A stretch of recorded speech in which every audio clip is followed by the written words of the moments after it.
শ্রেয়া ঘোষালের গানের সুরে কাঁপল গোটা আগরতলা শহর। শ্রেয়া ঘোষালের মুখে শুধু একটাই কথা, কেমন আছো প্রিয় আগরতলাবাসী। শ্রেয়া ঘোষালের হাতে মাতা ত্রিপুরা সুন্দরী মায়ের ছবি তুলে দিলেন মুখ্যমন্ত্রী ডক্টর মানিক সাহা। আগরতলায় স্বামী বিবেকানন্দ ময়দানে শনিবার সন্ধ্যে থেকে রাত প্রায় 12টা পর্যন্ত ভারতবর্ষের কিংবদন্তি সঙ্গীত শিল্পী শ্রেয়া ঘোষালের গানে কাঁপল গোটা আগরতলা শহর।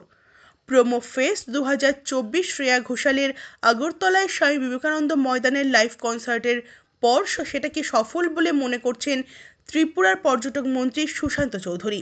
মন্ত্রীর প্রত্যাশা, আগামীতে এই ধরনের প্রোমো ফেস্ট আরও সাড়া জাগাবে ত্রিপুরায়। ত্রিপুরার পর্যটন শিল্পে নতুন জোয়ার আসবে। তবে এদিন সুরের জাদুতে আগরতলাবাসীর মন জয় করে নিয়েছেন শ্রেয়া ঘোষাল। তার ভারতবর্ষের খ্যাতনামা শিল্পী শ্রেয়া ঘোষাল আগরতলায় এসেই লাইভ কনসার্ট করবেন তা প্রচার হতেই ত্রিপুরার সকল মানুষজনের ভেতরেও একটা আনন্দের জোয়ার দেখা দিয়েছিল।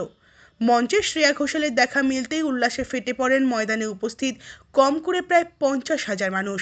শ্রেয়া ঘোষাল মঞ্চে উঠে বারবার বলছিলেন, কেমন আছো প্রিয় আগরতলাবাসী।